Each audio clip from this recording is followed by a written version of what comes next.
Have you done death matches before? No. Have you done death matches before? No. Have you done death matches before? No.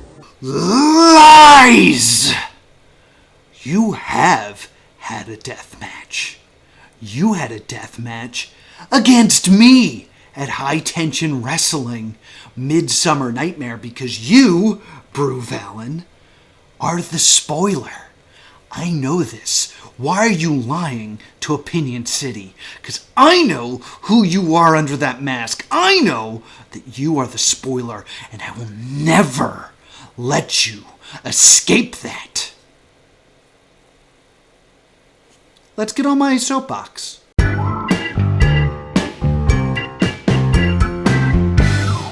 So today on the Soapbox, I am going to prognosticate what the future looks like. It is time for the 2025 bingo card. The rules are simple. I have to predict things that will happen in the future. Things that are so bold that no one would possibly believe that they could happen. Something that if it did happen, a wrestling pundit would go, didn't have that on my 2025 bingo card, but I did. Scott Holiday did. So I'm going to make a very bold bingo card. Before we get into that, though, let's take a look at last year's bingo card, which looks like this.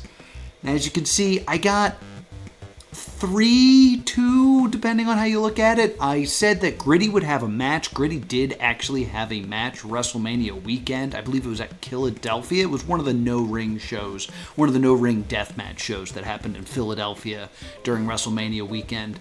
I also called that Dolph Ziggler would pop up in NJPW. I said he'd be headed to New Japan, and he certainly was. And then finally, I just want to call out, I called WWE would have a Big 5 pay-per-view or premium live event in Saudi Arabia. And while that didn't happen this year, and as a matter of fact wasn't even announced until 2025, I want to say that, I made that announcement or that prediction a year ago, and now the Royal Rumble will be hosted in Saudi Arabia. So I'm going to give myself credit for that. I'm not going to get a bingo, but hey, that's pretty impressive. The rest of them I made a lot of big mistakes. There's a lot of problems in there. I said WWE would have no tournaments, and they had like 9. So hopefully I'll do a little bit better. So let's do it. These are my bold predictions for 2025. We start off with something that I feel like is going to be controversial because based on recent events, I think this is becoming more and more of a possibility. But I want it to be known that I made this bingo card before the new year. I made this back in December. I know the video took a while for it to come out, but I made this back in December. You're just going to have to believe me on that because my first prediction is we will see the in-ring return of Corey Graves. A lot of people are calling work on those tweets about him being upset about being in NXT, but Corey has been off the do not touch list for years. I think he got cleared, not cleared, but he's allowed to be touched again back in like 2017. And personally, I thought we were going to be heading towards a Corey Graves Byron Saxton match. That's the match that made the most sense. And we did see a little bit of shenanigans between the two of them when it came to the 24/7 title. But I think Corey Graves has done a great run as a commentator. He had a great run in NXT. He was tag team champions along with Neville, now known as Pac over in AEW.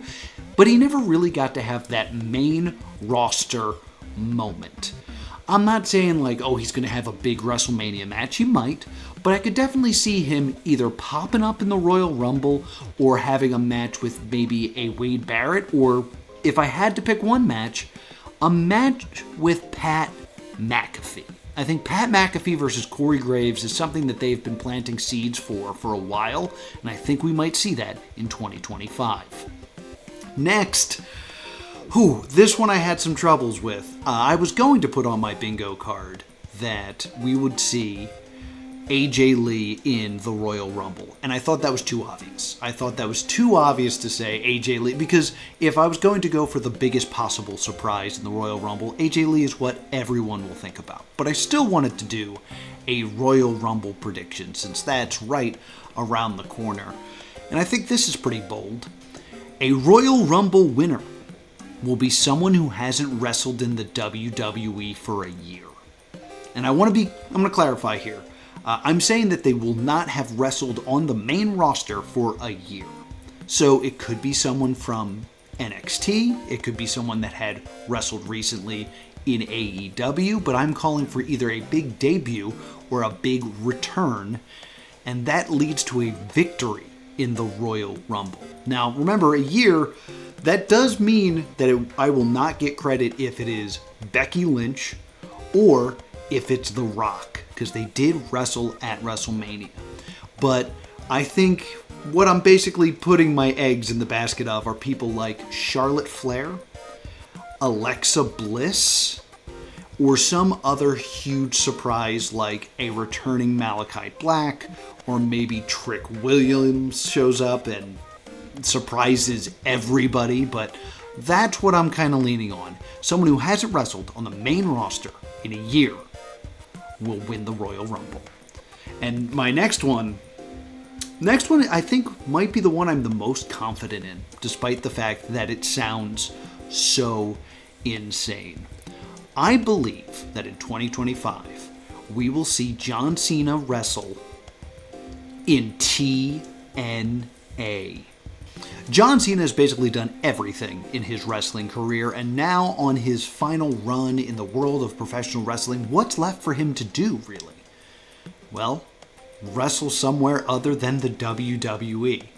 And I think with the budding relationship between the WWE and TNA, that John Cena will have at least one match in TNA. I might even go as far as to say he's going to win the TNA world title. It just makes sense to me. We've already heard that Joe Hendry has made it a vow that he will face John Cena during this last run. Why not also give him home field advantage? I just can't wait to hear Matt Stryker yell into a microphone, "What's John Cena doing in the Impact Zone?" It sounds crazy, but I'm really confident about this one. And I'm also pretty confident about this one because we have already seen him return for a premium live event of sorts. I think we will see a wrestling match from Mike Tyson. Mike Tyson is of course, a WWE Hall of Famer, and as much as he's done for the WWE, he has never actually wrestled a match for them. And Mike Tyson recently boxed Jake Paul on Netflix. Netflix, very much in bed with the WWE right now. And I don't know if you guys know this, but Jake Paul, brothers with Logan Paul, who works for the WWE. So it seems like there's a lot of things perfectly in place to set up a meeting between the WWE and Mike Tyson. And I think he's not going to be a special guest referee or anything like that. No, I think he's going to actually have a match in 2025. His last match can't be a loss to Jake Paul. No, he's going to get a win in the WWE. And sticking with the WWE, we are seeing a lot of new ventures out of the WWE as they continue to grow on Netflix and also create programming for X or Twitter. I think it might be time for an older idea to return. I think in 2025 we will see the return of the Mixed Match Challenge. If you don't remember, the Mixed Match Challenge was intergender tag team matches, or mixed tag if I'm being more correct. A one male, one female tag team versus another in a big old tournament. They've done it twice. The second one was actually for the number 30 spots in the Royal Rumbles, which I don't think we have time to do that this year. But the Mixed Match Challenge was a very interesting idea that created a little bit of a new audience. All the matches were a bit more fun. There was a lot of like shenanigans, lots of dance contests breaking out and things like that. So it was a bit of a different brand of wrestling than you'll see on your average Monday Night Raw or SmackDown. And on top of that, there is very little mixed tag team action in AEW. And the WWE likes to be original, likes to offer you things that you can't find anywhere else in the world of professional wrestling. So this is kind of the perfect time for them to bring back the Mixed Match Challenge. Mixed Match Challenge also aired on Facebook. I don't know if it'll go back to the world of meta, but I think a revival of the Mixed Match Challenge makes a lot of sense. And sticking with tag teams now, I think in the year 2025 we will see new AEW champions, and they will be Cage and Cope. I think within the course of 1 year, we will see the patriarchy dissolve, and we will see Christian Cage reunite with Adam Copeland and become tag team champions. I think this is something we all know is on the clock. You know, it's something that everyone wants to see. They want to see the reunion of Christian Cage and Adam Copeland, or Cope as he goes by now. But there's not a whole lot of time to do it. Like, that seems to be a down the road thing. I think it's going to happen faster than expected. And not only will they get one more ride together, I think they're going to capture gold. So I'm saying Christian Cage, Adam Copeland, tag champions. And staying with AEW, I know AEW just canceled Rampage, but I think that they are going to have a new show come out. But not just like another replacement to Rampage, not another just wrestling show, because I know that there's been some odd copyrights that have been made recently by AEW, and I think one of them is for a new show. And I think that new show is going to be basically AEW Tough Enough. I am predicting an AEW competition reality show. I have it on the square as AEW Tough Enough because I thought that was the easiest way to describe it, but I'm not saying that AEW hires Al Snow and Tori to train the next generation. No, I'm saying that there will be some sort of contest with AEW where they take regular people or people not under contract with AEW and put them in a series of competitions where one will reign supreme. AEW Tough Enough in 2025. Feel weird about that one. Feel weird about this one as well, because this goes against everything that the WWE stands for. But I think we just keep trickling closer and closer to this moment, and I think this moment finally comes in 2025. I predict that the WWE will hold its first blood match in quite some time. It's been a while since we've seen the first blood stipulation, the one that was made famous, I believe, by Kane versus Stone Cold Steve Austin, where how do you make Kane bleed? He's basically covered from head to toe. That was the whole fun gimmick of that match. That's also the match that went on after Undertaker and Mankind in Hell in a Cell. So, tough act to follow with a first blood match. But we haven't seen a match like this in quite some time, and I think with blood starting to come back a little bit, being used sparingly, we could have a big moment where a first blood match is announced and get that nice gasp from the crowd. So I think that trigger gets pulled this year and WWE has a first blood match. And now, for a horse of a different color, staying in the WWE, but something that I think is kind of inevitable. I mean, I know that this will have to happen at some point just because of the rages of time, but I think based on recent storylines, this may need to happen. I think Creed will have to step down as host of Up, Up, Down, Down. Like right now, Xavier Woods, or Austin Creed, whatever you want to call him, is the fantastic host of Up, Up, Down, Down, still doing stuff with Tyler Breeze. You can watch him play Punch-Out every Tuesday, which is a fantastic stream. But for the new character, what Xavier Woods is becoming on television, it's kind of hard to have Austin Creed being the fun video game guy.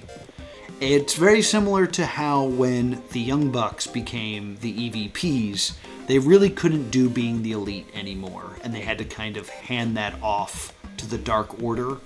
I think we will see the handoff of Up, Up, Down, Down to Tyler Breeze. I think Creed steps down from Up, Down, Down this year.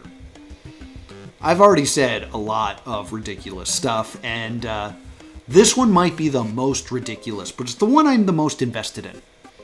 Because I personally believe that if you're going to create something new, you have to put value on it.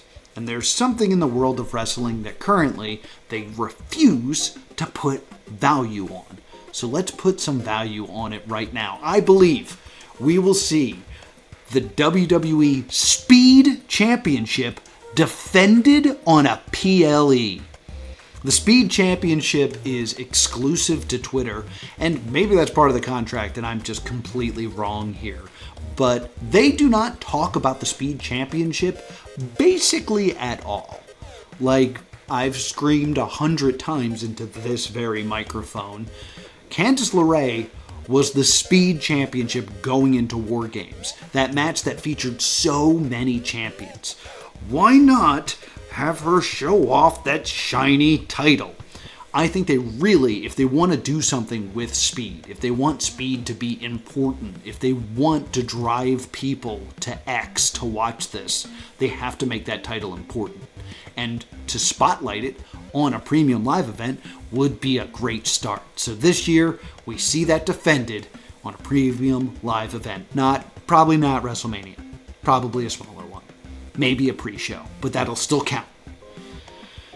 And talking about premium live events, let's talk about my favorite premium live event, and that's Money in the Bank. Money in the Bank is a great place where you can make lots of fun predictions of when the cash-in will happen, who will be cashed in on, and of course, who will hold the briefcase. And for my bingo card, I'm saying it right now, very confidently, that Mr. Money in the Bank is none other than Dirty Dominic Mysterio. Dominic's going to do somebody dirty and cash in and win gold this year. And it all starts with the Money in the Bank. Plus, he's a Mysterio. You'd think he'd be comfortable around ladders and, jumping off of things. So I think that we really do something great with Dom this year. I mean, I'm not sure if you've seen the statistics, but the Judgment Day, despite being one of the most popular and story-driven factions in the WWE, has the worst record in 2024. But they're still around. That really shows their value to the company. So let's put some value on Dominic Mysterio and give him the briefcase and have him cash in to win the Speed Championship. I'll stop talking about the Speed Championship. I'm sorry.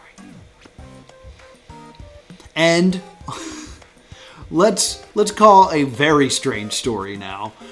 I believe that in AEW something very strange is going to happen. This might just be wishful thinking because I'm really worried about these two individuals coming back and causing problems. So I'm saying, maybe in some fantasy booking, that in AEW this year we will see the Young Bucks break up. It's always been a joke, the idea that we really just want to see the Young Bucks have singles runs and that they're not going to do it. That's just kind of a joke between the fans and the Young Bucks. But I think this is the year that it happens. I think the Young Bucks have quickly done everything that they really can do in AEW. So let's have the Young Bucks versus the Young Bucks match. Let's see Matt take Nick on one-on-one. I'm saying that they break up this year. My next space on my bingo card is, of course, the free space, but nothing is free. So we're going to take a quick time out and let's plug in. Saturday, February 8th at Harrah's Casino in Philadelphia, SPO Wrestling presents Key to the City. There you will see the SPO Gold Champion, the Feral Face, defend his title against Willie Mack. Plus, see Homeless Vaughn versus Kurt Robinson in a dumpster match. Simon Gotch tags with Rick Effin Blade to take on The Rep. And Primal Fear takes on Post Game in tag team action. It's gonna be one heck of a show. So be sure to join us at Key to the City, February 8th. You can get your tickets now at spowrestling.com. Jump cut back to the list here. My next bingo box should be a gimme. It should be something that happens each and every year. For years, it happened every year, but it's a thing that we've forgotten. So I'm going to add it to my bingo card. I think this is the year that at Survivor Series, we see a Survivor Series match. For some reason, we still call it Survivor Series, but it's really War Games. It has become Fall Brawl, basically. And I miss the standard Survivor Series match, the 5-on-5 elimination tag. So I'm saying this is the year we bring back the Survivor Series match at Survivor Series. Now the next one is insane. This might be just the thing that I would like to see because I think it's funny, but we all know that we will see the final match, supposedly, of Bill Goldberg this year. And I'm going to predict Bill Goldberg gets squashed. I'm talking sub 5-minute match, barely any offense. He just gets run through. I'm assuming it's going to be Gunther that does it. I know that Goldberg always wanted to work with Big E, but we don't know if Big E is going to be clear to come back, as much as I'd love to see that match. But I know we live in a time where you don't go out on your back the way you used to. We celebrate a career, like we did for Sting. He won his last match because he earned it. He deserved it. I think with someone like Goldberg, the best way for him to go out is to get squashed like he used to squash everyone else. So I'm saying Goldberg gets squashed this year. Jump cut. I'm re-recording this one, actually, because when I said this before, it was insane. And now it actually seems very likely. And I had this long preamble about how this would never happen, but I'm putting it in here now. But due to the recent signing of the team-up between the WWE and TNA, I believe that this year we will see a WWE Ultimate X match.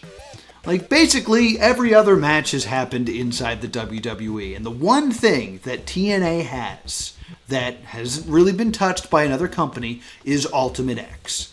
If you yelled Monsters Ball at your screen right now, I appreciate you. But the Ultimate X is the TNA match. It is the match that they invented that no one else does, and thus no one does better.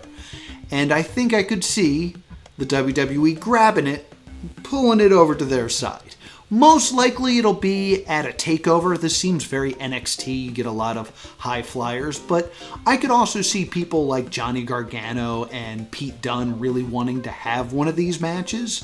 Maybe we go as far as to have Ultimate X Money in the Bank? I don't know exactly how we'll get there, but I'm pretty sure we will see an Ultimate X match inside a WWE ring. This next one, this is a really good one. I really like this one. Ric Flair is, of course, the 16-time world champion, and I believe we will see that record broken this year by Randy Orton. I think we spent so much time talking about, oh, Cena's got to beat the record. Cena's got to beat the record. Orton, I believe, is a 14-time world champion. So he's coming up on breaking that record as well. And what a great way to reignite the feud between John Cena and Randy Orton than to have Randy Orton take that title away from Cena. To make Randy Orton the one that actually breaks the record. I just think it's good fun. And what's less fun is my next one. Last year on the bingo card, I predicted that we would see the sale of NWA. But it turns out Billy just really likes to have fun. And, you know, if his hobby's NWA, it'll stay NWA. So this year, I'm going to say, Tony sells ROH. ROH has some really good stuff in it. It really does. Athena's there. Billy Starks is there. Chris Jericho's the champion. There's a lot of good things going on in ROH. Just not a lot of people are seeing it. And what's truly valuable about ROH at this point is the tape library.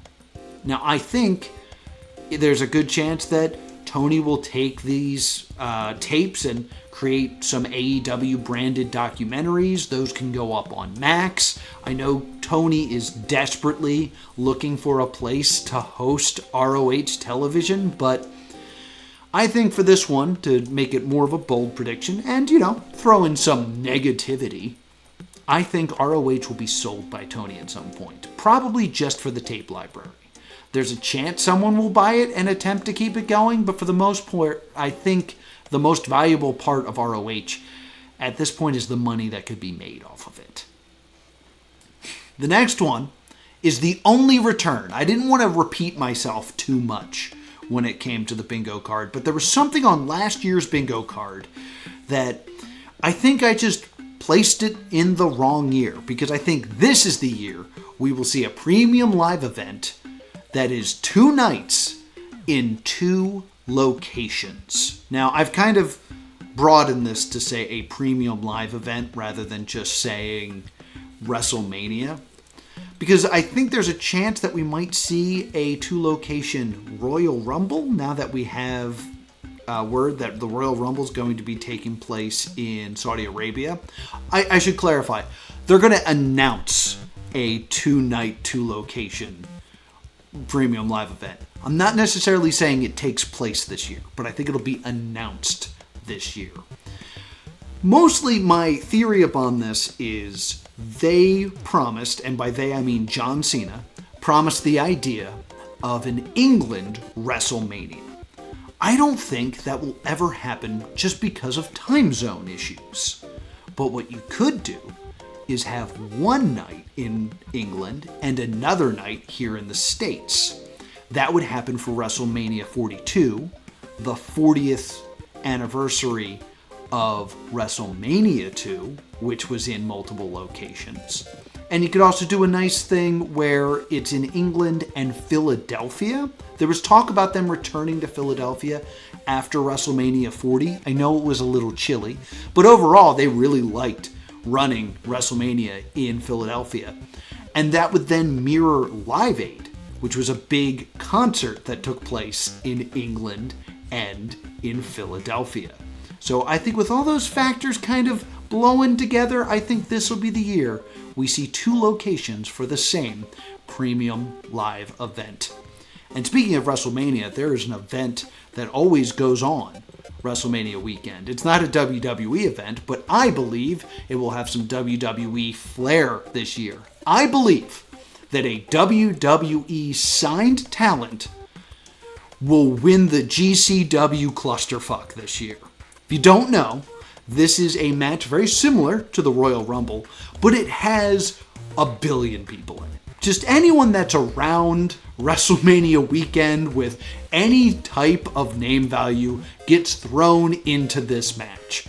People enter in groups of 3 sometimes. People enter in a minute or maybe 4 minutes. It's just always constantly changing. I believe last year it was won by Microman.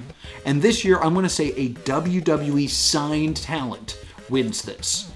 Does that mean it's going to be someone on the active main roster? No. I could see perhaps a Byron Saxton winning this. Or maybe I was going to say Mike Chioda, but I don't think he's currently a referee there. But an active referee in the WWE might get this. Or maybe it'll be a WWE ID wrestler. One of those people will win the clusterfuck this year. And next, this is fantasy booking, I think. But we're going to move our attention now to AEW. And I've been saying for a while that I feel like they're not doing a great job in AEW booking the women's division. And right now we're in this weird situation where Monet has run through basically everyone. She's beaten Willow, she's beaten Stat, she's beaten Thunder Rosa, she's beaten Britt Baker. I don't know who's left to beat Monet. So let's give a title shot to one of the underappreciated female talents in AEW. I'm saying that this year we will see a title shot given to Aubrey Edwards. Remember, Aubrey was actually in the Mae Young Classic. She is actually pretty talented in the ring. She's had a match. She was in like a mixed tag match at some point on like a Rampage. But I haven't seen Aubrey have a one-on-one match, and that's not fair. She deserves the world. I'm a big fan of her. So I'm going to say she gets a title shot this year. And staying with AEW and things that they don't deserve now, while Aubrey deserves a title shot, there's been a massive disaster in one area of AEW, and that's video games. Fight Forever just did not do it for me. And they said that they would continue to support it, but I'm going to say that that dies, and this year we will hear an announcement of a new AEW console game. I know that there's been mobile games, like they have like a casino game, and they kind of have like a fantasy booker game. I'm talking about a console game will be announced. Will it be Fight Forever 2 or something along those lines? Maybe, but maybe we'll also see a new concept.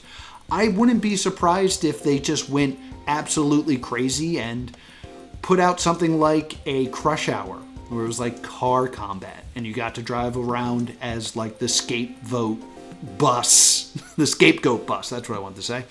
I'm not doing a retake. I don't have a lot of time to make this video this year. But something like that. Some sort of AEW console video game will be announced. It certainly won't come out. It certainly won't come out. But it will be announced this year. That's for sure. And this next one, I was trying to come up with something for the WWE ID program. Like maybe picking a name out of all the independents of someone that I think was going to be WWE ID'd. But you know what?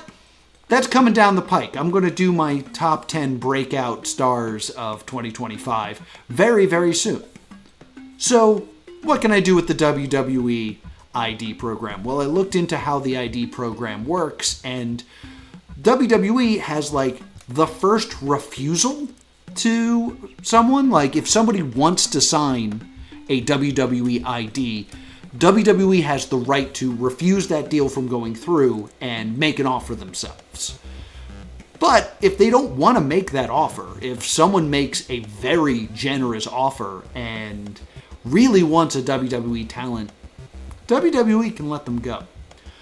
So I will say that the first WWE ID talent will debut in AEW before WWE. I think we will see them wrestle in an AEW ring before we see them wrestle in the WWE or NXT. I'm going to guess that basically WWE labels these people. Tony sees them and goes, you know what? I could have a Zeta Steel, or I could have a Marcus Mathers, and I think he's going to snag one of these and throw him in an AEW ring, and WWE will let it happen. I think that the first WWE ID wrestler is going to be bait for Tony Khan. Now we go real crazy. I wanted to do something kind of out there, something kind of cerebral, something outside of wrestling, but wrestling related, and I'm going to say that the WWE, as they continue to expand, will launch their own cryptocurrency. The WWE has already put their toes in the water with NFTs of The Undertaker, and also they sold NXTs along with tickets to WrestleMania. They were just experimenting, and I feel like with Logan Paul there, they're going to get interested in the blockchain, and I think we will see a WWE crypto coin. And finally, my main event, and I think this is probably the one that's most important to my heart, because here's the thing, I've been a wrestling fan for a while, and one thing I really love are trios. I love three people coming together. It's better than a tag team. There's more dynamics between the individuals. I think it's fun. And one of my absolute favorite trios, they're not together anymore. And of that trio, two of them have been world champion. One of them has not. And I say, this is the year that changes. This is the year that all three members can say that they were world champion. This is the year that the prophecy is complete. We will be able to say world champion Heath Slater. Yes, the 3MB prophecy will be fulfilled, and all three members can say that they used to be, or are currently, world champion. Will it happen in the WWE? I don't know. I could see him, taking some TNA gold. I could see him taking maybe some NXT gold. But I want to see Heath hold a world title this year. So that's it. That's my crazy bingo card. If you want to fill out your own bingo card, head over to bingobaker.com and you can make one of your cards and send it over to me. I'll read it and find it very interesting. Just remember the rules. They have to be bold predictions. Something that if it happened, a pundit would say, I didn't have that on my bingo card. What did you think of my choices? Which ones are the most insane? Which ones do you think are going to happen? Leave that in the comments down below. And while you're there, be sure to subscribe so you can get a notification when I put out a new video. And you can also click the videos on screen if you want to see what I thought was the best and the worst of 2024. Thank you so much for joining me for these videos, and I hope you have a great